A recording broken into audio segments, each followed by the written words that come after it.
One of the places that people in an organization will tend to go when they have issues related to their psychological health and safety is to the folks in human resources. But what if the person in human resources is unable or unwilling to provide the support that the person needs? We'll talk with an HR professional and entrepreneur who's come up with an alternative. Up next on this episode of the Psych Health and Safety USA podcast. From Flourish DX, this is the Psych Health and Safety USA podcast. As workplace mental health has become a global priority, there's a greater focus on addressing psychosocial hazards. Each week, we look at psychological safety from an occupational health and safety perspective. Let's talk psychological health and safety. Welcome to this episode of the Psych Health and Safety USA podcast. I'm your host, Dr. I. David Daniels, and I want to thank you for tuning in. Each week, we seek to increase awareness of the importance of psychological health and safety by learning from the lived experiences, research, and expertise of our guests, as well as advocating strategies to reduce harm and minimize vulnerability to psychosocial hazards in the American workplace. So, according to a 2023 survey, 34% of employees don't trust their HR manager and wouldn't approach them due to that mistrust. Even among employees who trust HR, 1 in 3 say they don't feel comfortable bringing up workplace issues. Here are some of the reasons that people may not trust HR, and they include unequal treatment in that the employees see HR as focusing more on the friendships, status, and connections of people making reports, and not necessarily the reports themselves. Some lack an understanding because employees may not understand what HR's role is in the company, especially regarding claims of discrimination and other mistreatment. Some have negative associations since HR is associated with bad news, being in trouble, or losing their job. And some, HR has a role in the company primarily to protect the institution of the company from liability and reputational damage rather than protecting employees. These and other situations have spawned my guest's vision of providing HR services outside the HR system. So let's get right to it and talk about this new opportunity that people have really to have their rights understood and addressed in a different kind of way when it comes to human resources. So I will start the conversation, as I so often do, with an introduction of my guest by my guest with this question: Who is Cierra Gross? Well, thank you so much for having me. I am always happy to come and talk about Cagebird HR, Work Lucian, and the work that we're doing. Sierra Gross is a native North Carolinian. She's a daughter and a sister. She is a master's degree holder in human resources, and she's the founder and CEO of Wrk and our two brands, Cagebird HR and Wrk Receipts. She's a lover of food, fine dining, a fine dining food critic, self-proclaimed, um, and she's a advocate of healthy and active living. Okay, that's a lot to dig into. A lot to dig into. So uh, let's uh, let's have you answer another question I ask when folks come on. The first two are pretty standard. One is, who is the person? Because I think it's important that we establish who it is we're talking to and their perspective and how their view might be different from other people's. This question is the same for everybody. So, what does psychological health and safety mean to you? So I'll talk about it in the context of like the work environment because HR is kind of my subject matter expertise. And so I think when I think about work and psychological safety, it's about companies and work environments that focus on, create, and maintain um, and promote employee mental health and positive mental health, and also ones that prevent harm, right? That are actively seeking to mitigate and prevent harm in the workplace, and particularly psychological harm, because in the work that we do, we talk to employees all across the country who we actually asked the question, how has this impacted your mental health, when they reach out to us for support. And I think last time we checked, it was like 96% of them had indicated that there had been some sort of negative impact to their mental health as a result of the um, situation that they were reaching out for support about. And so, I think the part about prevention is absolutely critical when we talk about psychological safety, because it is, my opinion and the opinion of our companies, that it's not good enough for us. And don't get me wrong, we're very proud of the work that we do, right? But we are operating in a very reactionary way, right? Something happens and then people come to us and we try to provide some support and try to help mitigate stress and anxiety the best way that we can. But the reality is, it's still after the fact. And so, one of the things that we're working on doing is figuring out how can we become more predictive, because we cannot prevent things if we cannot first predict them. And we do that in a variety of ways. Most importantly, through our proprietary data set, because we own the most comprehensive data set into the employee experience available, because we are constantly having people book appointments. And so we learn a lot about what is happening truly in the workforce in ways that companies cannot, because as you spoke about in your introduction, most people don't trust HR or their company enough to be honest about their experiences in the first place. Right, right. Yeah, that's really exciting to hear. I think there may be some opportunities to have some conversation. But again, the subject of this podcast is always about psychological health and safety, and the portion of that again I mentioned in the monologue is every environment has where there are human beings involved has psychosocial hazards in the environment, and if you cannot identify those hazards, assess the how those hazards are affecting people and do something about them, you're going to have lots and lots and lots and lots and lots of reactionary things. It's just I take it back so often to my uh, 3 decades in the fire rescue service. The part that gets on TV is people call 911 because their house is on fire, but the vast majority of the time, nobody had to have a fire in the first place, but they didn't know how to prevent it, or they didn't take the steps, or it really wasn't that important. But all of a sudden, when people smell smoke, now there's this big. We invest so much in this in our society as a whole on reactionary things that would be a lot cheap. You still have to do some work. I mean, but it would cost a heck of a lot less if we could just deal with it while it's small. Right. Right. I think we're past the point of small in the context of psychological harm in the workplace, right? I would even it's definitely pervasive, right? But we can only do what we can do, and I think we have to remain positive. And Work Lucian and Cage Bird and Wrk Receipts are all very much on the forefront of this work. Cage Bird is our flagship brand, and we were the first ever to create the personalized independent HR support industry. And Wrk Receipts is building on that as the first consumer AI HR product that's really designed to provide people a employee advocate in their pocket. Okay, we're gonna talk in detail about both of those. Tell me a little bit about what sparked your interest in HR to begin with. I mean, people tend to get into their careers, start their businesses, engage in entertainment or recreation based on something. Something happened. I got my first job. I had an experience. Something happened that got me interested in that thing. So, what was it for you that got you interested in HR in general? Yeah, my story is not, my journey into HR is not as inspirational as others. I graduated with my bachelor's in political science and concentration in pre law in 3 years. Then I took time off and worked and took a gap year and traveled all over the world. And my undergraduate program wanted me to come back and get a master's and then a PhD in political science.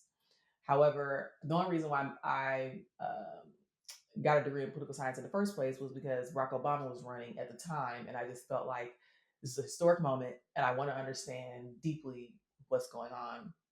But it wasn't something that I was passionate enough about to make it my career.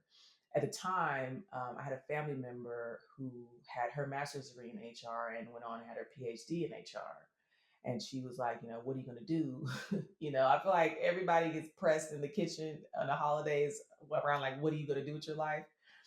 And she was like, what are you going to do? And I was like, UNCG offered me, scholarships to come back and get a master's and a PhD in political science, and I was fortunate enough to not have student loan debt after undergrad. And I was like, I'm really not trying to go into debt.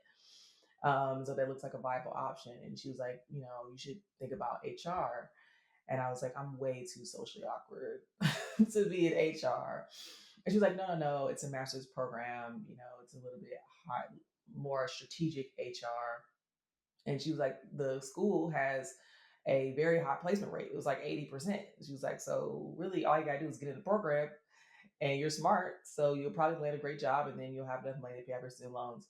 And that's exactly what I did. So I went to the University of South Carolina and got my master's degree in HR, was then recruited by ExxonMobil, was then recruited by Google, was then recruited by a startup in the cannabis space. And then I decided to go into business for myself. So, my motivations were not necessarily about passion or things that you love, but I think the beauty of my journey in HR is that it has led me to starting Cagebird and starting Worklution, and that I have found my way back to one of my true passions, which is advocacy. And at the heart of what we do at Cagebird and Worklution is we solution directly to the consumer to make their working lives better. And I don't, I say working lives, but these days it really is not much of a delineation between your work and your life. Half of us are working from home, so we truly believe that we are, improving people's holistic lives here. And that's the beauty of it. Mm, mm. Wow.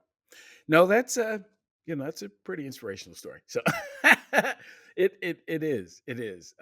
Again, from a fellow, I have a graduate in HR as well. I've never been a practitioner, and to be quite honest, I only did it because the examples that I had seen, the safety function tended to be something that HR did, and I didn't want to be an engineer because a lot of the education around safety is engineering and kind of quantitative number focused, and I'm not convinced that numbers get people to do things they don't really want to do anyway. I'm just not. And I honestly believe that our focus on people's stories and more kind of qualitative data has more impact on the decision making that really influences what people do all the time. I, I I quote this often, and I'll quote it here again. Dr. Myron Golden suggests that people do things for one reason and one reason only, because they feel like it. And if they don't feel like it, you can have all of the numbers and spreadsheets and trend lines that you want. If people don't feel like it, they're not going to do it. And this also includes when workers go to the HR person or to the organization or to their boss or supervisor or manager, whoever that person might be. If that person doesn't feel like doing anything different, they won't. They'll simply look for the next person to experience the same kind of behavior. And on the other hand, there are those who they feel that something needs to be done and they may not know what, but they're going to do something different because the thing that they're doing at the moment doesn't work for them. Do you need more psych health and safety in your life? Then head over to the FlourishDX Academy for several free on-demand e-learning courses. If you're an internal professional, follow FlourishDX on Eventbrite to register for any of our free fortnightly interactive webinars. Our flagship professional practice program is also exclusively available for internal professionals. The 12-week course blends theory, applied practice, and interaction with other professionals through live lectures and a monthly community of practice session. Find out more about all these learning opportunities or inquire about a bespoke in-house training at the FlourishDX Academy. www.45003.org. Now back to this episode. Talk to me a little bit about your view of internal HR systems and why many of them, or at least some of them, I don't, I don't know the statistics on how many are effective or not. Most people, I would say most people that I interact with and talk to about HR believe that there are concerns, Not necessarily with all the people in HR, but the concept, how it's set up, and how it traditionally functions. So why is it that internal HR systems don't seem to function the way that people think they should? Yeah, I think this speaks to like the history of HR, right? So like back in the day, HR was like the party planner. You know, we were like, welcome to this company, here's the bathroom. When's your birthday? You're gonna have a pizza party. And that was pretty much the extent of what HR did, right? And then, somewhere along the line they decided, we need to be a strategic partner to the business. And I understand why, right? Because there is a lot of value that HR brings to organizations as far as management of the human capital.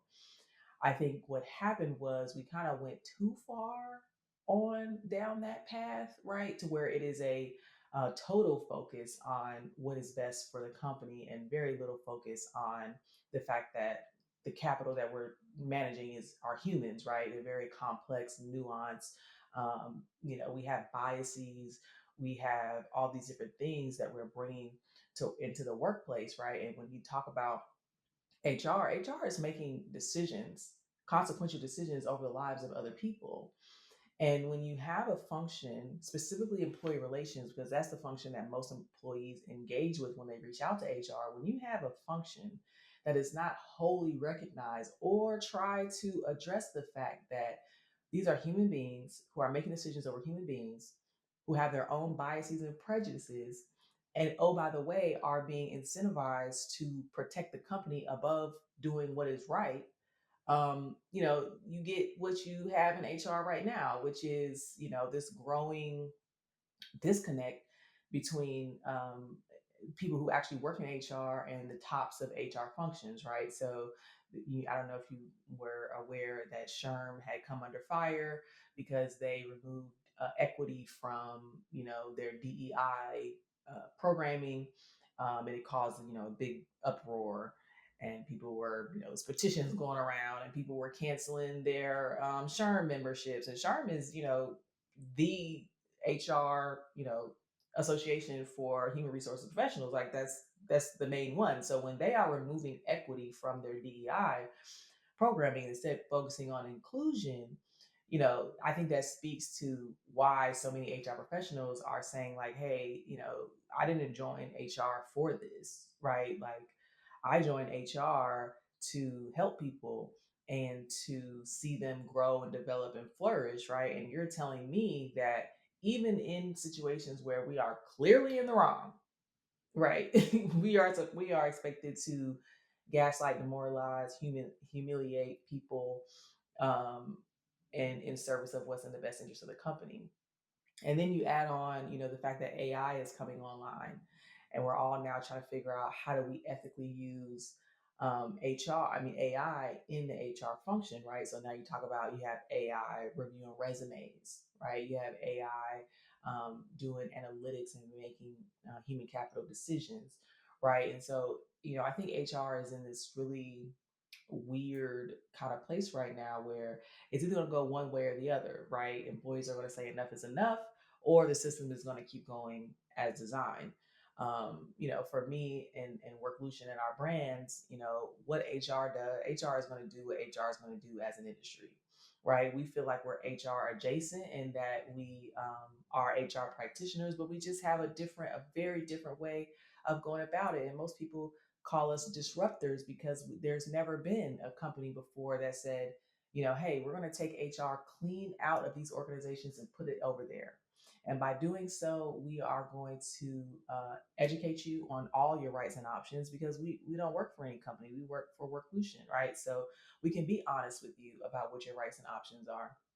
We can empathize with your situation and we can empower you to speak up, right? And I think the beautiful thing about the work that we do is that because these are all technically sound HR professionals, we know what your company's HR is going to do before they actually do it, right? Because there's only so many options that they have. And so when people come to us and we're able to articulate, hey, here are all the things that could happen. Here's the risk associated with each one, and if they do any of these things, here's what you can do in response to protect yourself. We feel like, and clients have told us that it helps reduce the stress and anxiety, right? Because there's a very large gap between what HR does and how employees understand what HR does. A huge gap. And so, we do our part to try to close that gap and provide people with a safe space to come and talk about, their experiences at work. Because if you really think about it, before Cage Bird, there was no place for people to go, a safe place for people to go, right? They would either go to their therapist, who is not technically sound in HR and cannot advise them through that. They would go to an attorney, A, if they could afford it, or B, if the attorney could even take their case, because a lot of people don't have cases, right? A lot of people have one-off situations that are wrong, right? But they're not illegal under the law because there's not enough things to happen, right? And the law does not reflect discrimination, harassment as it happens today in modern society. So, right, so there's this disconnect, and so a lot of people go to lawyers, and lawyers like, a lawyer did not go to law school to be an HR professional.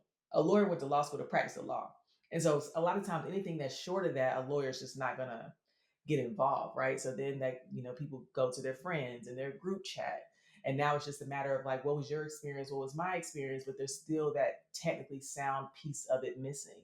And that is where Kate's Bird kind of fit cleanly into the market to kind of fill that gap. And Wrk Receipts is the next evolution of that, if you will.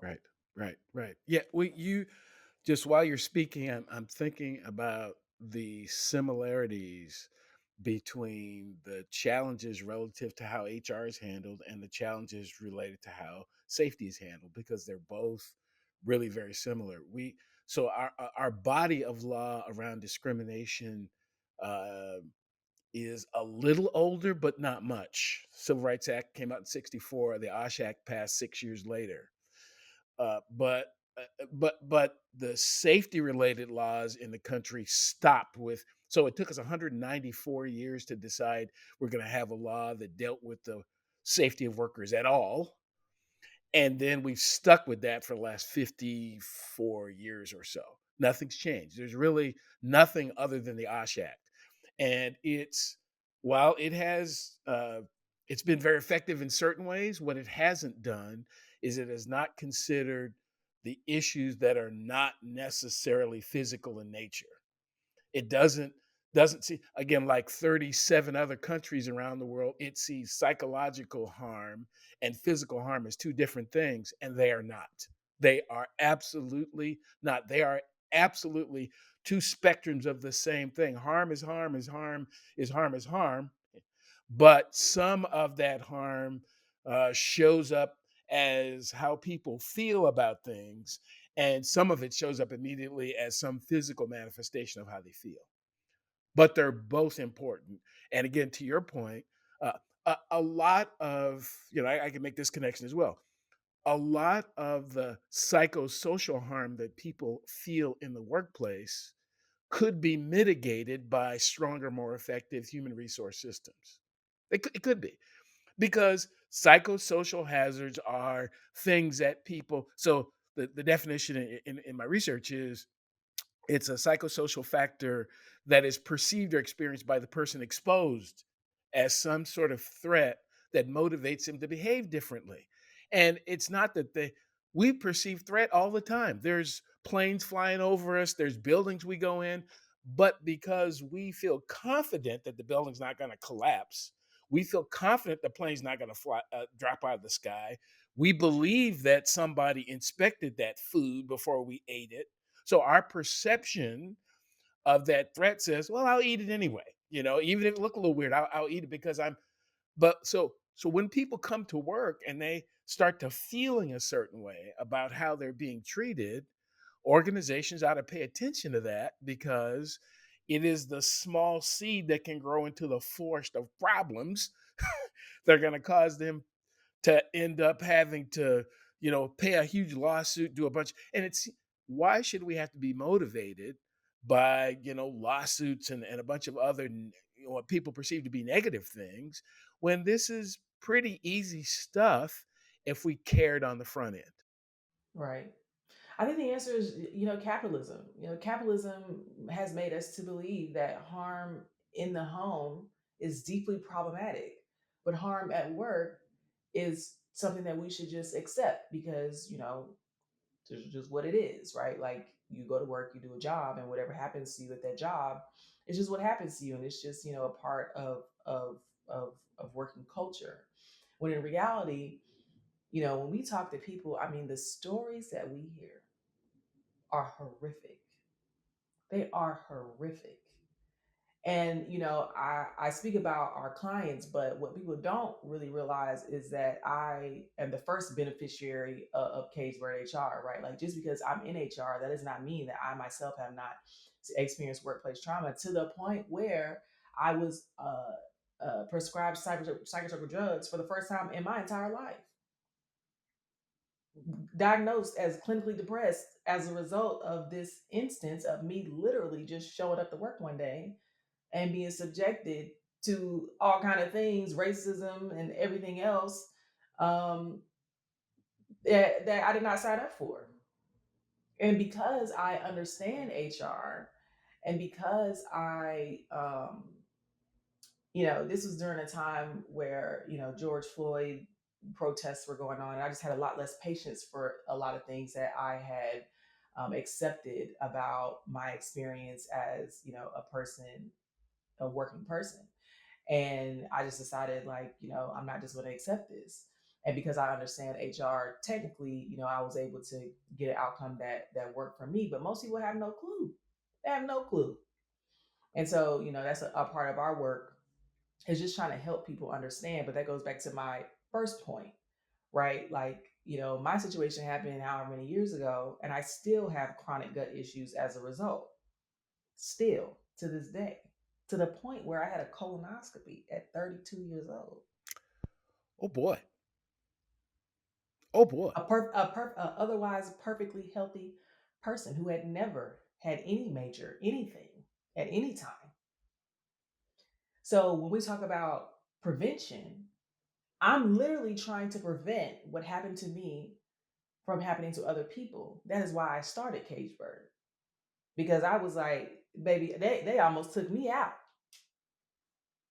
And a lot of people, rest in peace, Dr. Bonnie Bailey, Yes. the fight is just too much. And so when we think about capitalism, everybody stands to win from the work that Cagebird and Worklution does. The employee is able to stay in a job longer.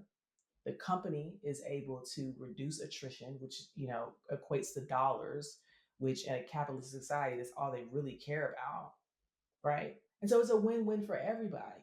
Right. Right. No, yeah, I really relate and I was going to ask that question, so I'm glad you mentioned it. What it is that motivated you to start Cage Bird, and as I suspected, often the folks I talk to that are in this work, it's because something happened to me that caused me to understand that what was going on, there was something wrong with that. Again, similar situation, uh, right about the same time, uh, feeling the same way about. And in my case, I had a job. I didn't need the job in the first place. I really didn't. I when I hired on with these people, I said I don't really need the work. I mean, I'm financially in a case. In a situation where I'm okay, but I really enjoy having conversations about health and safety. I just do. I like it. And but they thought that attempting to bully and harass someone who's who's a certified violence prevention specialist was going to work for them. I go like, no, I know I can get away with it you can get away with that with other people, but I'm not the one. I'm just not the one. Or the two, okay? I'm just not. Um, and again, fortunately, what that experience did for me is I don't have any. I'm cool. It's all good. It's all good. Therapy certainly helped, but I don't. I don't have any lasting. A matter of fact, I'm as peaceful as I've ever been in my entire life. But it shouldn't have taken something like that to get there, and in my case this was not the first time that happened, so maybe that's what helped, is I'd been through that before. And again, but back to your point as to why Cageburg was created, Why is it that we have to go year after year after year after year and have people continue to go through scenarios that they should not be going through at all? It shouldn't be this way. And I think sometimes when folks like us talk about this, some people kind of roll their eyes back and go, yeah, no, y'all just need to get tough. No, I don't need to get tougher. You need to get better. and, and and frankly, there is a growing course of people, a growing population of people who feel the same way, who are going like, nah, I'm not going to do that. If you want me to bring my talent to this enterprise, then we both have to feel good about it, not just you. I just so I know you've kind of hinted. I mean, would you be willing to share, a story or two that really stand out for you? I mean, obviously not sharing names and companies.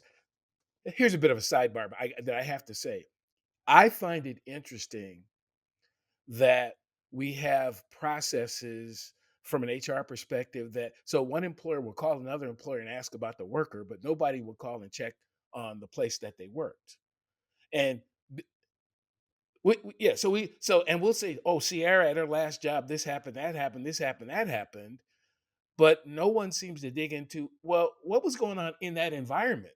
So because she's not the only one who has this story, she's not the only one. That's why I really, it's good to see places that we've got, lots of more data out there right now about what's actually going on in these companies, and the kids, particularly the Gen Zers and the Gen Alphas and the younger millennials, can pick up on it and find that information like, nah. So anyway, um, chat a little bit about just a couple of examples that you've heard that kind of stick with you.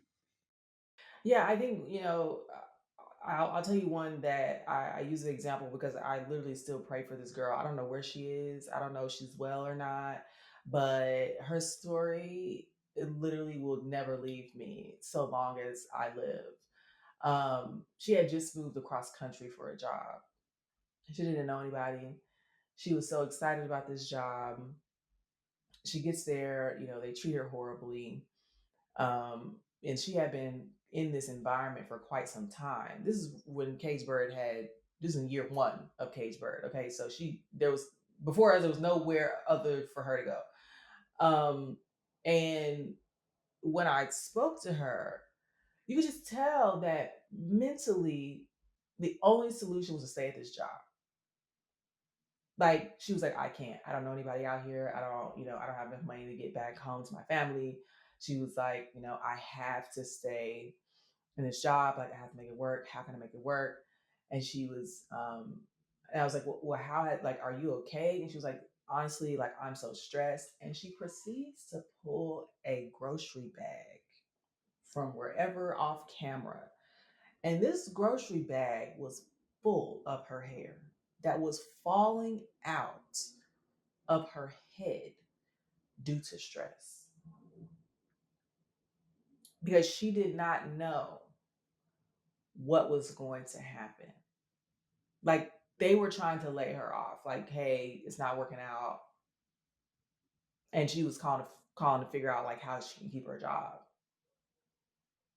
And I was like, I don't have any answers for you. Like I think there's some things that we can do, like reporting to HR, etc. But because they've already expressed their intention for you to not work here anymore, we're kind of on a back foot.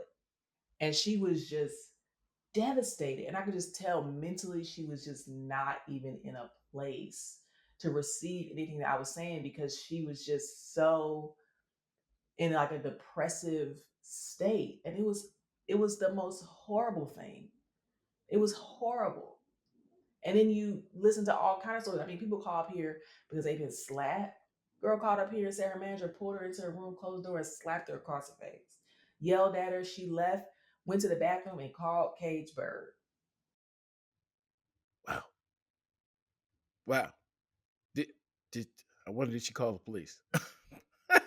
That's what I said. I said, and who pulled you off of her? Like, where's the rest of the story? Because how do we get to a point where people think that it's okay to put their hands on you If anybody ever puts their hands on me, I want to defend myself. I don't care where I am. I could be in the White House. I don't care where I am because it's just it's just not Yeah. okay. Yeah, there's a thing called assault, Right, That's a exactly. thing. There's things like self-defense.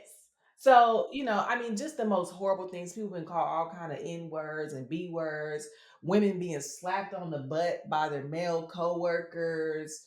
And then just like these are the most egregious things, right? But then we also have the more not as overt things, right? Like people being asked to defend DEI during Black History Month in a team meeting, people being not set up for success in a role because their manager is jealous of them and then slowly pushed out 3 to 6 months after they've gotten in a role, right? So we see the gamut. Okay, and the other thing that people assume, like you would think in my work and our work, that we only talk to like young kids who don't have any, a lot of experience in corporate America, but you will be incorrect. We talk to everybody from the recent college graduate up to vice presidents, CHROs, everybody, because the indicator is not the indicator of harm for us is not how much work experience you have in totality, right?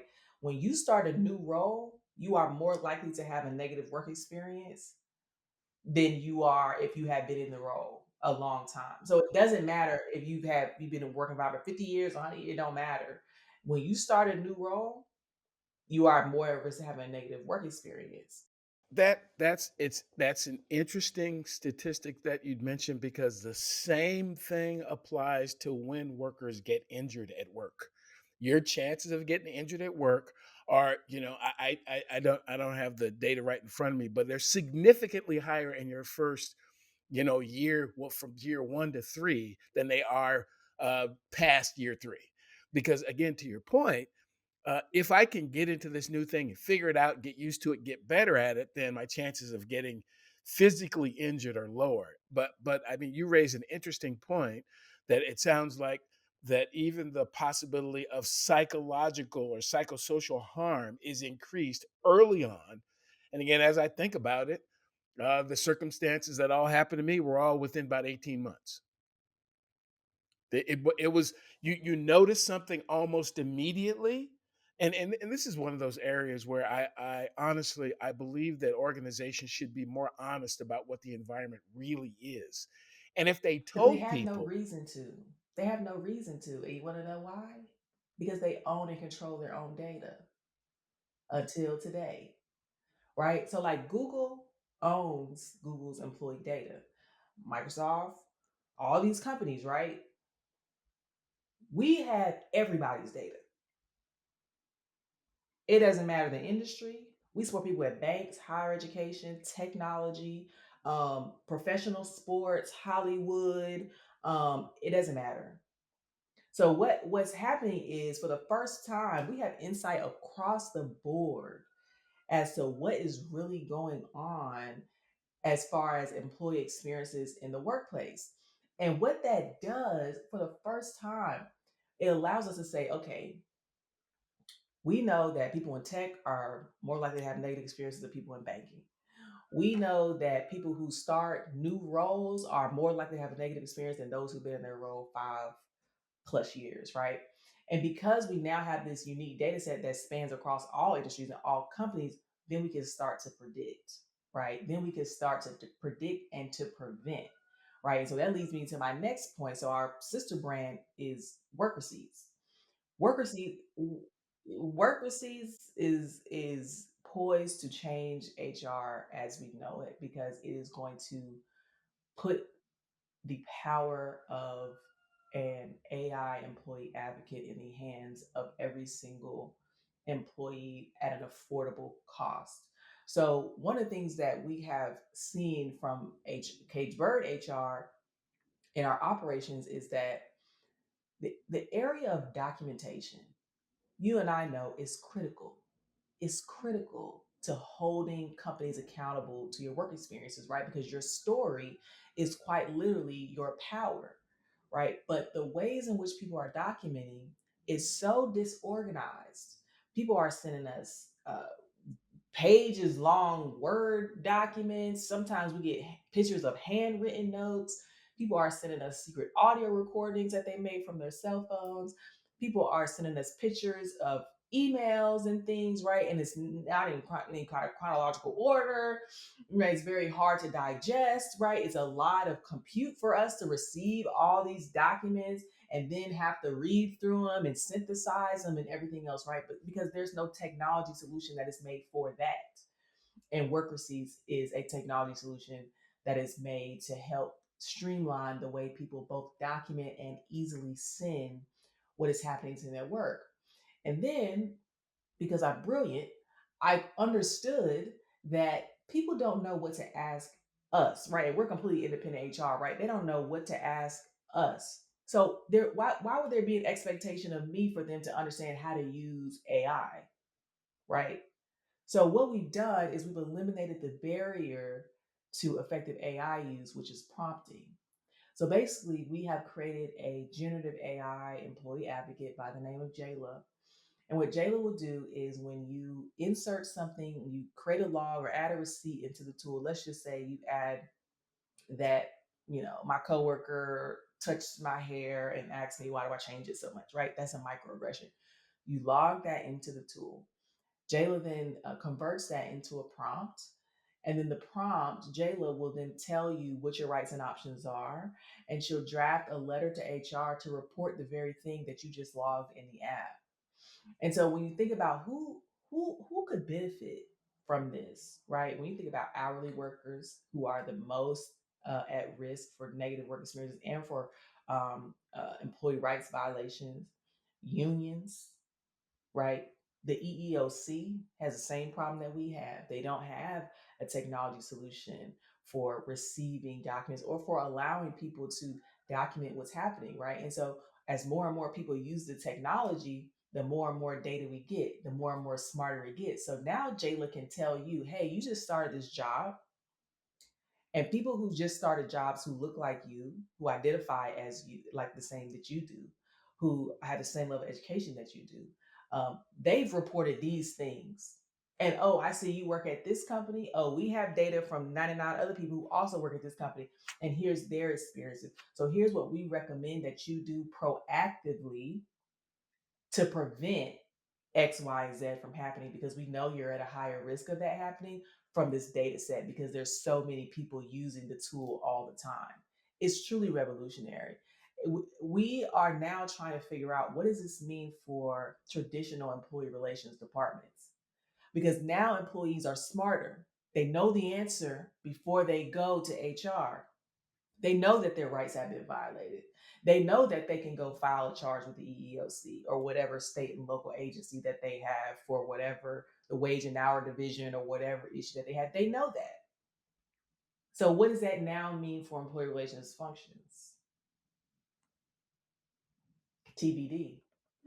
Wow. Wow. This is so exciting that there is even the possibility of getting this kind of support. And what you've talked about bridges so many gaps in terms of how people get access.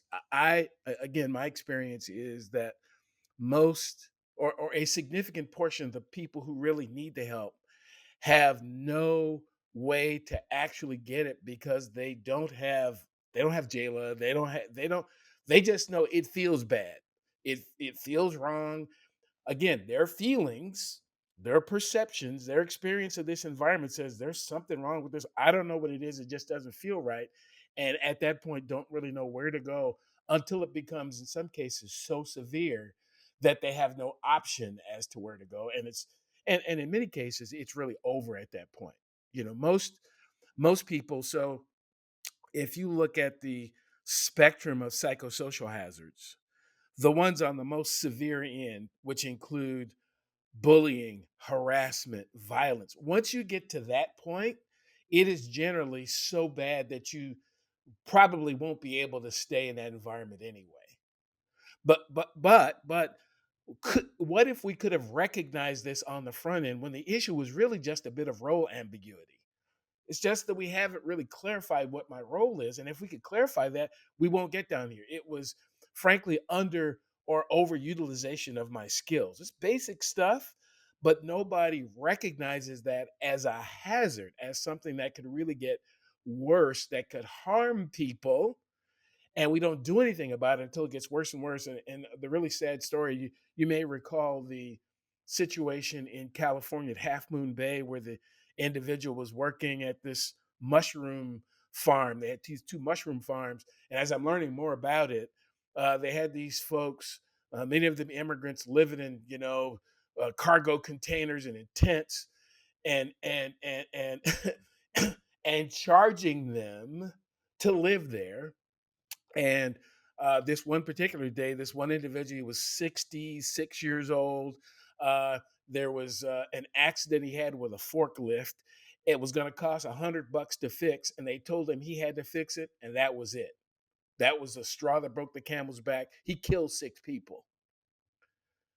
So again, these are, and these, if you look at many of these really severe workplace shootings and stabbings and all these types of things at work, they started way back over there with something that was really small, that could have been handled by that first line supervisor, could have been handled by that person if people knew what to do. If people, and particularly if the HR systems were a little bit more effective. In some cases, I had a guest on recently who talked about her experience as a chief human resource officer where they were bullying and mistreating her. So it is an entire system that really needs to be addressed. And thank God, thank God that we've got Cage Bird is out there to help people. So as we conclude the conversation, if there are folks out there who want to really know more, they're hearing what you're doing, and they're going like, I think I may need to reach out to Cage Bird, and I may need to get some support. I may need to learn more about Jayla. How can people do that? Yeah, so if you want to talk to a human, right, you can go to cagebirdhr.com and book an appointment with an independent HR consultant. We require that you do use work receipts to track and send us your work documentation. So either way, you're going to have to download work receipts. You can do that on the App Store, on Apple, or the Google Play Store, or you can go to workreceipts.com. No O, just WRK and then receipts.com or .ai to download the app. And one of the things I did want to say is, your point about if people only knew. That's the really beautiful thing about Work Receipts and about Jayla is that she doesn't require you to know anything except the one thing that you know better than anybody else, which is what happened to you.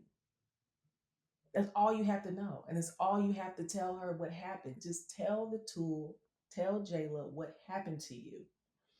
And she will then tell you what your rights and options are. And she will then tell you and recommend to you all of your options to move forward. And then if you want to supplement that, if that's enough for you, great. Do your thing. But for people who have more complex cases, if you need to talk to a human, then you can book an appointment with Cagebird HR to talk to somebody who understands things that Jayla doesn't understand, like office politics, human nuance, things like that, right? Because there are limitations to AI, and we want to make sure that we are not just having an AI solution, but also that to give people the opportunity to talk to people who understand what you're going through and are technically sound to be able to support. So you can go to cagebirdhr.com to book an appointment. You can download work receipts on any app store, either the Apple Store or Google Play. And you can follow us on all social media at CageBirdHR or at Work Receipts. Wow, this has been it's actually kind of exciting. It's what it really is. We are so excited. Wow. Again, when this podcast started, a couple of years ago, I was under the impression that we are so far behind the rest of the world on having these conversations that you know uh, I certainly wanted to talk about it, but I really wasn't all that optimistic that things would happen. And I'm now starting to see, in lots of examples, and you're certainly one of them, that there's hope. That there's hope, and there not only is this hope very present, it is possible. It is these things can be done, and a lot of it can happen a lot quicker than people might have thought. A lot quicker. Yeah. So again, thank you so much for spending some time chatting about Cage Bird and Work Receipts. I feel better informed, particularly about Work Receipts. I'm just all excited about that. Uh, but we will I think there's some conversation to be had down the road in terms of the approach that you've taken, because uh, there are a lot of even aspects of HR that need this kind of approach. That need, there's areas around people's compensation. There's areas around their workplace safety. There's areas around their benefits that they it's not that they're even right or wrong now. They just don't work very well. And these particularly small organizations may not have the expertise that Cagebird has. So there's just I big things coming. Yeah, Big things coming. is I think we have to remain hopeful and just remember that there are a lot of people who are innovating solutions to these very real problems, and they may not be big companies today, right? But they're certainly making waves, and I feel like we are one of those, and so I would not be surprised if you know we change the world of work here.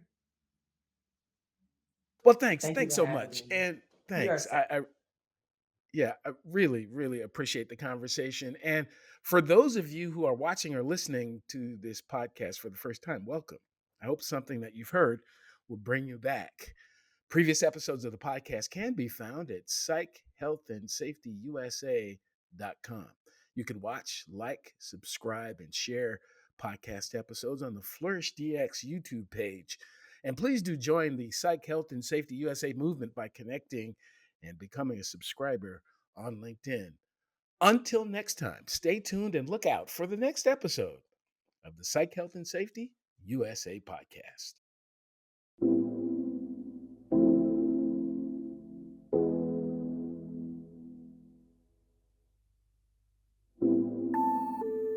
Tune in each week for new episodes of the Psych Health and Safety USA podcast. If you have a story or know of one that needs to be told, reach out to us on LinkedIn or send an email to David at id2-solutions.com, or go to the Flourish DX website at flourishdx.com. We'll see you next time.